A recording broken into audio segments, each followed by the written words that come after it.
The old courthouse stood tall and imposing on that cold Monday morning. Its marble steps, worn from years of footsteps, led to a fate that would shake an entire city. Sarah Thompson, a 35-year-old black mother of three, walked up those steps with her court-appointed lawyer, her hands trembling but her head held high. Inside courtroom 7B, the air felt heavy and cold. Sarah sat straight-backed in her chair, wearing her best navy blue dress, the one she usually saved for Sunday church. Her tired eyes showed the strain of 3 months in county jail, waiting for this day. The small bottle of prescription pills found in her car without a label had brought her here, even though she tried to explain they belonged to her elderly mother. Judge William Harrison entered the courtroom at exactly 9:00 a.m. Everyone rose as he walked to his bench, his black robe flowing behind him like a dark shadow. At 63, he had served on this bench for 15 years, and his reputation for being strict was well known throughout Jefferson County. What wasn't openly discussed, but widely whispered about, were his unusually harsh sentences for minorities. The prosecutor, a young man named David Reynolds, presented a case that seemed routine. Simple possession, no intent to distribute. Similar cases typically resulted in probation or, at most, a few months in county jail. Reynolds himself appeared uncomfortable as he went through the motions, his voice lacking the usual force he brought to more serious cases. Sarah's public defender, Mark Wilson, did his best with limited time and resources.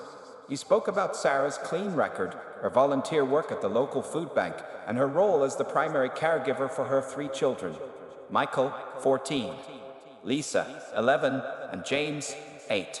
He explained how she worked 2 jobs, morning shifts at the local diner and evening work as a cleaning supervisor at the city hospital. Your Honor, Wilson said, his voice echoing in the quiet courtroom, Mrs. Thompson is a pillar of her community. The pills in question were her mother's heart medication. While she should have kept them in their original container, this was a simple mistake, not a crime deserving of harsh punishment. Judge Harrison's face remained stone cold throughout the defense's presentation. His pale blue eyes never showed warmth as he looked down at Sarah from his elevated bench. The few spectators in the courtroom, mostly law students and other people waiting for their cases, could feel something was different about this hearing. When it came time for Sarah to speak, she stood with dignity. Your Honor, I know I made a mistake, she said, her voice clear and steady. That my children need me. My mother needs me. I learned my lesson, and I promise you'll never see me in this courtroom again. The judge's response started with a long, uncomfortable silence. He shuffled papers on his desk, removed his glasses, and cleaned them slowly with a white handkerchief. When he finally spoke, his voice carried a chill that made everyone in the courtroom shiver. Mrs. Thompson, he said, emphasizing each word, this court has seen too many excuses, too many promises of reform. The law must be upheld, and examples must be made. He paused, putting his glasses back on. Taking into consideration the evidence presented and your apparent lack of respect for the law, I hereby sentence you to life imprisonment with the possibility of parole after 25 years. The courtroom erupted in shocked gasps. Sarah's lawyer jumped to his feet. Your Honor, this is highly irregular. The sentencing guidelines for this offense. Silence. Judge Harrison's gavel crashed down. One more word, Mr. Wilson, and you'll be held in contempt. Bailiff, remove the prisoner. Sarah stood frozen, her mind unable to process what had just happened. The bailiff approached her, handcuffs ready. As the cold metal closed around her wrists, she finally broke down, her quiet sobs echoing through the stunned courtroom. Even the prosecutor looked shocked, shuffling his papers nervously and avoiding eye contact with everyone. Law students in the gallery frantically wrote notes, knowing they were witnessing something unprecedented and deeply wrong. As Sarah was led away, her last words echoed through the courtroom. Please, someone call my children's school. They're waiting for me to pick them up today. Judge Harrison stood up and left the bench without another word, his robe flowing behind him as he disappeared through the door to his chambers. He didn't see the tears streaming down Sarah's face, or the look of disgust on the court reporter's face, or the way the bailiff gentle helped Sarah walk, clearly uncomfortable with what he had just witnessed. Outside the courthouse, dark clouds gathered, as if nature itself was responding to the grave injustice that had just occurred within those walls. None of the people leaving the courthouse that morning knew that this verdict would soon set off a chain of events that would shake their city to its very foundation. Mayor James Mitchell sat in his office on the 15th floor of City Hall, reviewing budget proposals for the new community center. The afternoon sun streamed through the large windows, casting long shadows across his mahogany desk. At 40, he was one of the youngest mayors in the city's history, and his progressive policies had earned him high approval ratings. His secretary's voice crackled through the intercom, interrupting his concentration. "Mr. Mayor, you need to see this. Channel 7 News is running a breaking story about a sentencing at the courthouse." James reached for the remote and turned on the wall-mounted TV. His coffee cup crashed to the floor as he saw Sarah's face on the screen. The news ticker at the bottom read, "Local mother sentenced to life for minor drug offense." His hands began to shake. Few people knew that Sarah Thompson was actually Sarah Mitchell, his wife of 12 years. They had kept their marriage private to protect their children and to allow Sarah to live a normal life away from political scrutiny. They lived in different houses during the week, meeting only on weekends at their lake house, where they could be a regular family. "Cancel all my meetings," he ordered through the intercom, his voice struggling to stay steady. "And get me District Attorney Chen on the phone immediately." As he waited for the call, James paced his office, loosening his tie. Their careful plan to keep their marriage private now felt like a terrible mistake. He hadn't even known about Sarah's arrest. She must have kept it from him to protect his political career, just as they had agreed years ago if anything ever happened. The mayor stopped at the window, looking down at the city he governed. Memories flooded his mind. Their secret wedding on a quiet beach, the birth of their children, weekend barbecues at the lake house, and quiet nights planning their future. All of it now threatened by one judge's racist decision. His private phone buzzed, a text from Michael, their oldest son. "Dad, something's happened to Mom. They're saying it's on the news. What's going on?"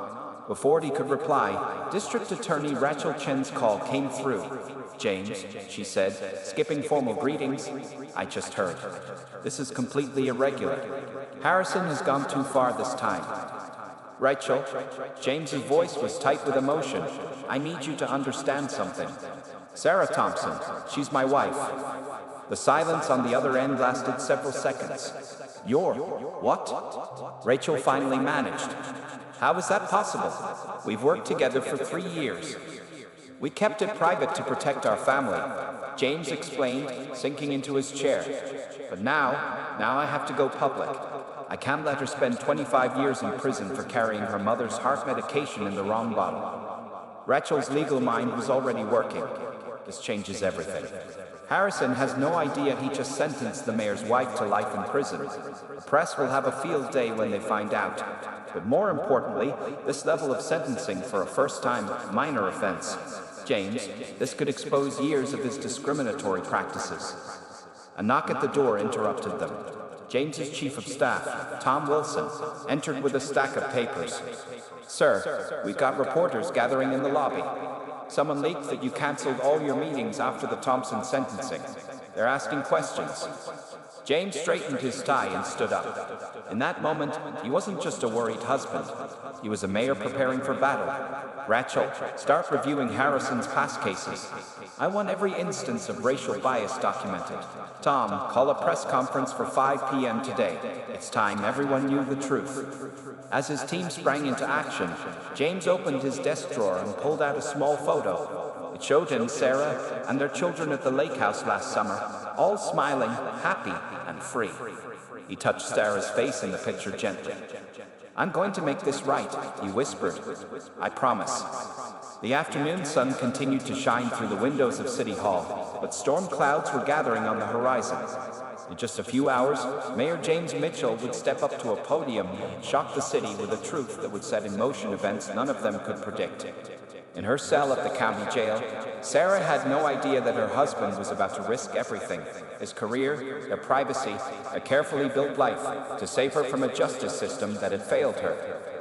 The clock on the wall ticked steadily toward 5 p.m., each second bringing them closer to a moment that would change everything. District Attorney Rachel Chen sat at her desk late into the night, surrounded by stacks of case files. The soft glow of her desk lamp cast shadows on the walls as she reviewed Judge Harrison's previous rulings. Her small office on the third floor of the courthouse felt more like a war room now. "This can't be a coincidence," she muttered, marking another troubling case with a yellow sticky note. Her assistant, Tom Parker, had helped her pull every case Judge Harrison had presided over in the last 5 years. The pattern they were discovering was disturbing. In case after case, the numbers told a clear story. Black defendants received sentences that were 3 to 4 times longer than white defendants for the same crimes. Hispanic defendants faced similar treatment. The disparity was so obvious that Rachel wondered how nobody had noticed it before. She picked up her coffee cup, only to find it empty for the third time that night. As she stood to refill it, her phone buzzed with a text from Mayor Mitchell. "Any progress?" Rachel typed back quickly. "Found 47 cases so far, all showing clear bias. Meeting tomorrow at 8 a.m. The response came immediately. "I'll be there." Just then, Tom rushed into her office, holding a thick folder. His usually neat tie was loose, and his sleeves were rolled up from hours of digging through old records. "Miss Chen, you need to see this," he said, placing the folder on her desk. "I found Judge Harrison's records from his private practice days, before he became a judge." Rachel opened the folder and started reading. Her eyes widened as she scanned the documents. Before becoming a judge, Harrison had represented several organizations known for their discriminatory practices. He had even written legal opinions supporting segregation in private schools. "There's more," Tom said, pulling out several newspaper clippings. In 1985, he was part of a law firm that tried to block the construction of a black church in his neighborhood. The case was dismissed, but his name is all over the paperwork. Rachel sat back in her chair, processing this information. "This goes deeper than we thought. It's not just about Sarah Thompson's case anymore. This is about 15 years of systematic discrimination from the bench."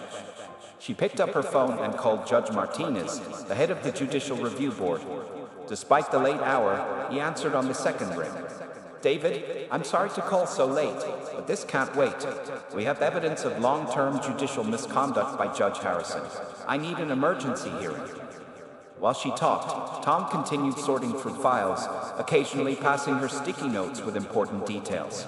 On her computer screen, a spreadsheet showed the growing list of cases where Harrison's sentences deviated significantly from state guidelines, always harsher for minorities. After hanging up, Rachel walked to her office window. The city lights twinkled below, and somewhere out there, Sarah Thompson was spending her first night in prison, away from her children, all because of one judge's prejudice. A knock on her door interrupted her thoughts. A young clerk, Jessica Wong, entered carrying another box of files. "Ms. Chen, I found these in the basement archives. They're Judge Harrison's cases from his first year on the bench." Rachel nodded tiredly but gratefully. "Put them with the others. And Jessica, thank you for staying late." As Jessica left, Rachel's phone buzzed again. This time it was a news alert. Mayor Mitchell to make unprecedented personal statement tomorrow regarding Thompson case. She knew James was taking a huge risk by going public about his marriage to Sarah. But as she looked at the mountains of evidence piling up in her office, she knew it was the right move. This wasn't just about one case anymore. It was about justice itself. Tom appeared at her door again. "Should we go home? It's almost midnight." Rachel shook her head, picking up another file. "Not yet. Sarah Thompson doesn't get to go home tonight. Neither do all the other people Harrison wrongly sentenced. The least we can do is keep working." She turned back to her desk, determined to build a case that would not only free Sarah, but expose 15 years of judicial corruption. Outside her window, the night grew deeper, but inside her office, the light stayed on, illuminating the path toward justice. Tomorrow would bring Mayor Mitchell's revelation and the media storm that would follow. But tonight, in a quiet office filled with paper trails of injustice, Rachel Chen and her team were laying the groundwork for a case that would shake the entire judicial system. The City Hall press room buzzed with energy at 4:45 p.m. Reporters from every local station and major network filled the seats, their cameras ready. None of them knew why Mayor James Mitchell had called this emergency press conference, but rumors were flying about its connection to the shocking Thompson sentencing. James stood behind the stage, adjusting his tie for the 10th time. His chief of staff, Tom Wilson, reviewed the prepared statement with him one last time. The mayor's hands shook slightly as he held the paper, thinking about Sarah spending her second night in prison. "Are you absolutely sure about this?" Tom asked quietly. "Once you make this announcement, there's no going back. Your private life, your children's lives, everything will change." James looked at the wedding ring he now wore openly on his finger, usually kept hidden in his pocket during public appearances. Sarah's worth it. The truth is worth it. At exactly 5 p.m., Mayor Mitchell walked to the podium. Camera flashes lit up the room like lightning. He gripped the sides of the podium, looked directly into the main camera, and began speaking. "Good evening. Today, I stand before you not just as your mayor, but as a husband and a father." He paused, his voice growing stronger. "Sarah Thompson, who was sentenced to life in prison yesterday by Judge William Harrison, is my wife." The room erupted in gasps and exclamations. Reporters jumped to their feet, shouting questions. Camera flashes intensified. James raised his hand for silence. "For 12 years, we have kept our marriage private to protect our 3 beautiful children and to allow Sarah to live a normal life away from politics. That privacy has now become a weapon used against her." He pulled out a family photo from his pocket and held it up. "This is our family. Sarah is not just case number 47,892 in Judge Harrison's courtroom. She is a loving mother, a dedicated community volunteer, and yes, the First Lady of this city." From the back of the room, District Attorney Rachel Chen watched the chaos unfold. She held a thick folder of evidence about Harrison's past cases, ready for the question she knew would come. "Judge Harrison's sentence is not just an attack on my wife," James continued, his voice rising with controlled anger. "It is a symptom of a deeper problem in our justice system, a problem of bias and discrimination that has gone unchecked for far too long." At the county jail, inmates and guards gathered around the TV in the common area, watching the press conference. In her cell, Sarah sat on her bed, tears streaming down her face as she watched her husband risk everything for her. Back at City Hall, James revealed the preliminary findings of Rachel's investigation. Initial review shows that Judge Harrison has consistently given minorities sentences 3 to 4 times longer than those given to white defendants for the same crimes. This ends today. Reporters scribbled frantically, phones buzzed with breaking news alerts, and social media exploded with the revelation. In his chambers, Judge Harrison watched the press conference, his face growing paler with each word. "I am calling for an immediate review of all cases presided over by Judge Harrison," James announced. "And I am formally requesting that the State Judicial Review Board investigate his fitness to serve on the bench." He then spoke directly to the camera, his voice softening. "To our children watching at home, Michael, Lisa, and James, I'm sorry we had to hide our family for so long. But I'm not sorry for standing up for what's right. Your mother will come home." The questions came like a tsunami. Reporters shouted over each other, cameras clicked, and the room felt electric with energy. James answered each question calmly, revealing more details about their life together, about Sarah's case, and about the investigation into Harrison's past. In homes across the city, people watched their mayor transform from a political figure into a husband fighting for his wife. On social media, #JusticeForSarah and #InvestigateHarrison began trending. As the press conference ended, James walked off the stage knowing his life would never be the same. But as he checked his phone and saw a text message from Michael, "Dad, you were amazing. Mom would be proud," he knew he had made the right choice. The truth was finally out, and like a stone thrown into still water, its ripples would reach far beyond one family, one judge, or one city. The fight for justice was just beginning. The morning after Mayor Mitchell's revelation, veteran reporter Maria Santos sat at her desk at the Daily Chronicle, surrounded by old newspapers and dusty files. Her editor had given her one mission: dig deep into Judge William Harrison's past. 20 years as an investigative journalist had taught her that everyone had secrets. Judge Harrison, she would soon discover, had more than most. "You won't believe what I just found," said her young assistant, Kevin, rushing to her desk with a stack of yellowed papers.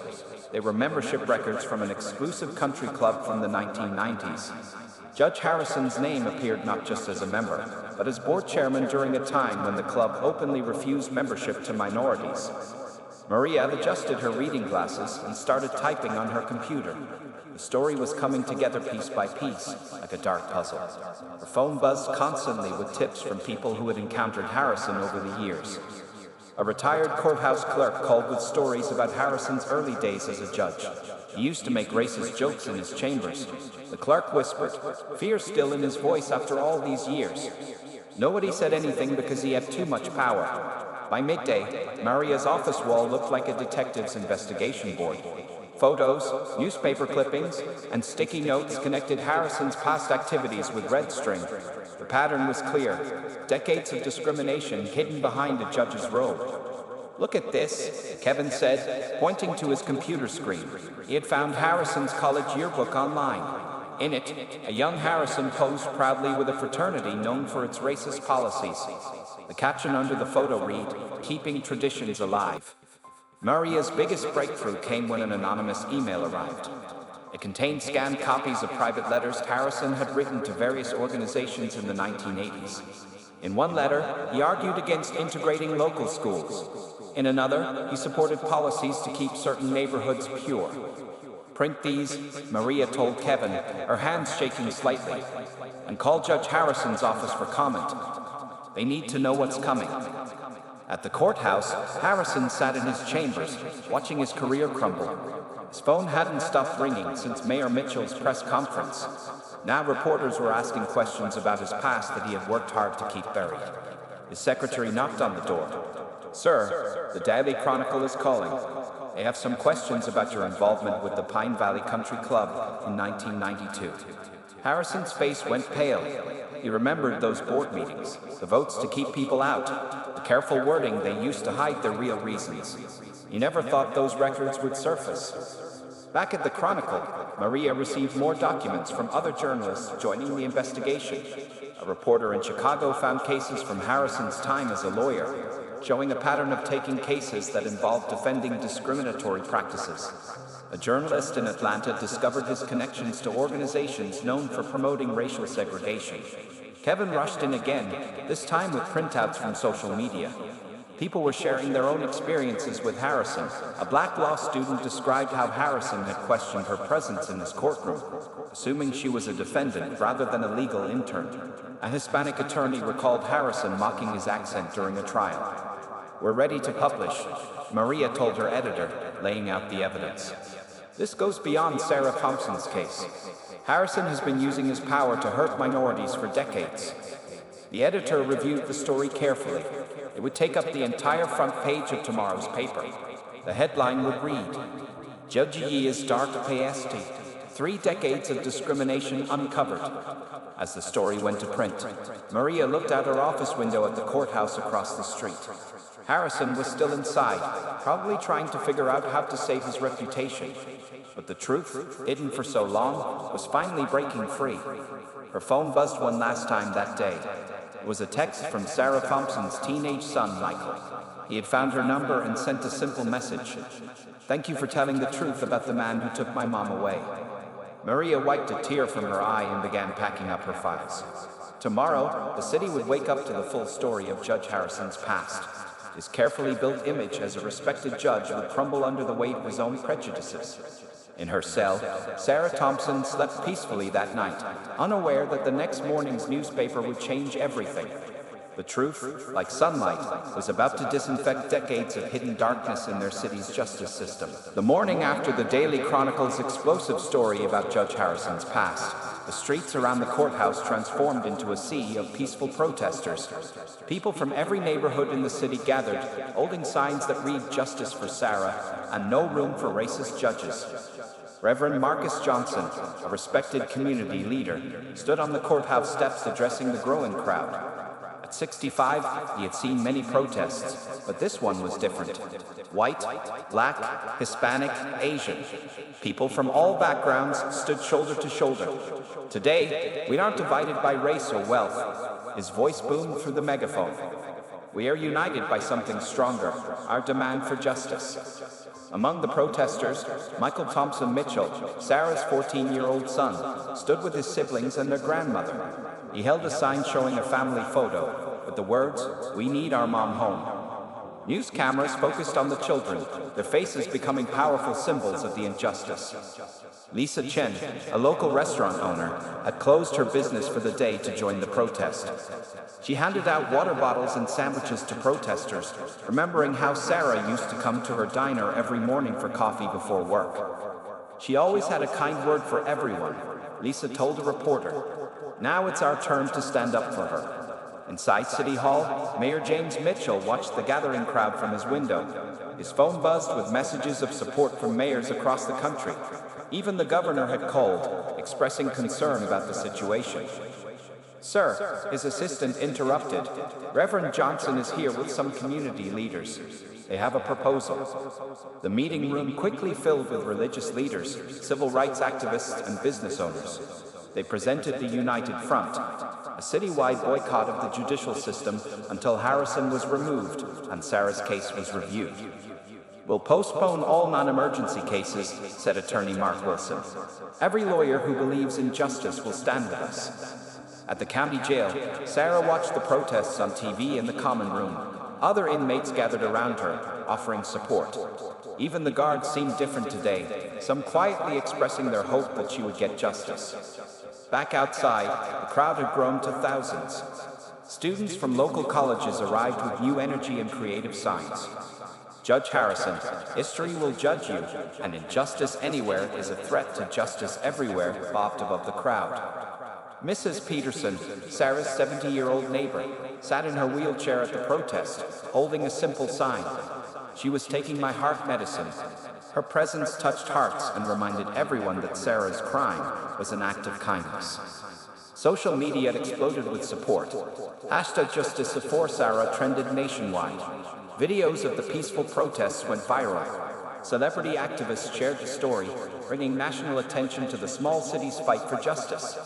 Local businesses showed support in their own ways.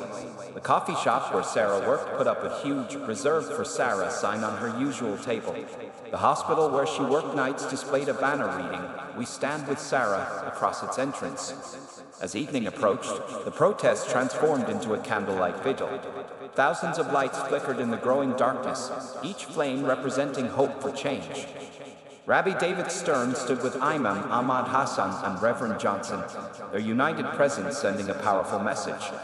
"When justice sleeps," Rabbi Stern said to the crowd, "it's our duty to wake it up." The children started a simple chant that spread through the crowd, "Bring our mother home, bring our mother home." In his home, Judge Harrison watched the news coverage, his hands shaking as he poured another drink. His phone rang constantly, reporters, angry citizens, even old friends distancing themselves from him. The carefully built walls of his prejudiced world were crumbling. Mayor Mitchell ended the day by visiting the protesters. He walked among them not as a mayor, but as Sarah's husband, thanking them for their support. When he reached his children, he hugged them tightly, whispering, "Mom would be so proud of you all." As night fell, most protesters went home, but a dedicated group remained, promising to return every day until justice was served. They set up a rotation schedule, ensuring the courthouse steps would never be empty. The last image on the evening news showed Michael placing his protest sign at the courthouse steps. Next to it, he put a framed photo of his family's last Christmas together. The message was clear. This wasn't just about a legal case. This was about a family, a community, and a city's soul. The day ended, but everyone knew this was just the beginning. Tomorrow would bring more supporters, more voices, and more determination to right the terrible wrong. The State Appeals Court building stood tall and proud in the morning sun. Inside Courtroom 3, every seat was filled as famous civil rights attorney Benjamin Carter prepared to present Sarah's appeal. His reputation for fighting injustice had earned him the nickname the Justice Warrior, and today he was working for free. "Your Honors," Carter began, his deep voice filling the courtroom. what happened in Judge Harrison's courtroom wasn't just a mistake. It was a crime against justice itself. The three appeals court judges leaned forward, listening carefully. Judge Maria Rodriguez, known for her fair rulings, studied the thick file of evidence before her. Judge Thomas Chen reviewed Harrison's past cases on his tablet. Judge Robert Wilson, the most senior member, watched Carter with intense focus. In the gallery, Mayor James Mitchell sat with his children. Michael, now missing 2 weeks of school, refused to stay home. Mom needs all of us here, he had insisted that morning. Rachel Chen, the district attorney, sat nearby, ready to present her own findings about Harrison's pattern of discrimination. Carter displayed a large screen showing statistics from Harrison's courtroom. Over 15 years, Your Honors, Judge Harrison sentenced minorities to terms averaging 312% longer than white defendants for identical crimes. This isn't coincidence. This is racism wearing a judge's robe. The evidence kept coming. Former clerks testified about Harrison's racist comments in chambers. Court records showed his systematic bias. The Daily Chronicle's investigation findings were entered into evidence, showing decades of discriminatory behavior. During a break, Sarah's mother spoke with reporters outside. My daughter was carrying my heart medicine, she said, her voice shaking. Now she faces life in prison while I have to raise her children. Where is the justice in that? Back inside, Carter played security footage from Harrison's courtroom. It showed his different treatment of defendants based on their race, smiling at some, scowling at others, rushing through some cases while taking time with others. And now, Carter said, reaching the heart of his argument, we come to Sarah Thompson's case. A loving mother, taking care of her elderly parent, sentenced to life imprisonment for carrying prescription medicine in the wrong bottle. This isn't justice. This is revenge against people Judge Harrison has always despised. Rachel Chen then presented her office's investigation. We reviewed every case Judge Harrison handled in the past 5 years, she explained to the appeals court. The pattern is undeniable. He weaponized his position to punish minorities. The prosecution, represented by State Attorney David Miller, offered little defense. While the sentence may seem harsh, he admitted, the state acknowledges serious concerns about Judge Harrison's pattern of behavior. During lunch break, protesters outside chanted peacefully. They had been there every day since Sarah's sentencing, their numbers growing. Today, they held signs reading "Justice delayed is justice denied" and "Free Sarah now." Back in session, Carter delivered his closing argument. Your Honors, this case is bigger than Sarah Thompson. It's about trust in our justice system. Every time Judge Harrison let his prejudice influence a sentence, he betrayed that trust. Today, you have the power to start fixing what he broke. The judges retired to deliberate. In the tense courtroom, Sarah's family held hands and prayed. Reporters scribbled in notebooks, waiting for history to happen. Even the usually busy courthouse cafeteria was quiet, everyone watching the news on their phones. After 2 hours, the judges returned. Judge Rodriguez, selected to deliver their decision, cleared her throat. This court has reviewed the evidence thoroughly, she began. The pattern of discriminatory sentencing by Judge Harrison is not just troubling, it is a direct violation of constitutional rights and judicial ethics. The room held its breath. We hereby vacate Sarah Thompson's sentence. Judge Rodriguez continued. Furthermore, we are ordering a review of all cases handled by Judge Harrison, with immediate priority given to currently incarcerated defendants. The courtroom erupted in cheers. Michael hugged his father, both crying openly. Rachel Chen smiled, knowing justice was finally being served. Additionally, Judge Rodriguez added once order was restored, we are referring Judge Harrison to the State Judicial Review Board for immediate suspension and investigation. Outside, the crowd of supporters burst into celebration when they heard the news. Church bells rang across the city. The Daily Chronicle's website crashed from too many people trying to read the breaking news. Carter packed his briefcase, satisfied. He had won many cases, but this one felt different. This wasn't just about one person's freedom. It was about changing a broken system. As the sun set on the courthouse, the news spread across the city. Sarah Thompson would be coming home. But everyone knew this was just the beginning. The fight for true justice was far from over. The day Sarah Thompson walked out of prison was sunny and bright. She stood at the gates, blinking in the sunlight, wearing the same navy blue dress she had worn to court 3 weeks ago. But this time, instead of fear in her eyes, there was joy. Mayor James Mitchell waited with their children, no longer hiding their relationship. Michael ran to his mother first, wrapping his arms around her. Lissa and young James followed, creating a family group hug that brought tears to the eyes of watching reporters. "I love you all so much," Sarah whispered, holding her children tight. When she reached James, they shared their first public kiss as husband and wife, no longer bound by secrecy. Across town, Judge Harrison cleared out his chambers. The State Judicial Review Board had suspended him pending a full investigation. His face, once proud and arrogant, now showed the strain of his fall from power. As he packed his books, a group of protesters outside chanted, "Justice wins. Racism fails." At the Daily Chronicle, Maria Santos typed the final words of her latest article. Judge Harrison's resignation leads to review of 2,000 cases. Her investigation had helped uncover not just one wrong sentence, but 15 years of judicial misconduct that had hurt countless families. The mayor's office became a center of reform. James and Sarah work together openly now, turning their painful experience into positive change. They established the Justice Reform Initiative, a program to review all cases where bias might have influenced sentencing. "Every person deserves fair treatment under the law," Sarah said at the initiative's launch ceremony. She stood at the podium, confident and strong. "What happened to me was terrible, but if it helps fix our broken system, then some good has come from it." The changes spread quickly. The state Supreme Court ordered mandatory bias training for all judges. New guidelines required regular reviews of sentencing patterns. Other cities began examining their own judicial systems, looking for similar problems. Sarah returned to her normal life, but things were different now. When she went back to her job at the diner, customers stood and applauded. At the hospital where she worked nights, her colleagues had organized a welcome back party. Her story had touched people's hearts and opened their eyes. Michael, their oldest son, started a student group at his high school called Youth for Justice. They studied civil rights history and learned how to fight discrimination legally. "My mom taught me that standing up for what's right is worth any price," he told his classmates. The Thompson-Mitchell family moved into the mayor's residence together, no longer needing to hide their love. The first Sunday dinner as a public family was covered by local news. The image of Sarah serving her mother's favorite meal, surrounded by her loving family, became a symbol of justice restored. District Attorney Rachel Chen's office worked overtime, reviewing Harrison's old cases. Each day brought new stories of lives affected by his bias. One by one, unjust sentences were overturned. Families reunited. Wrongs were made right. The city changed too.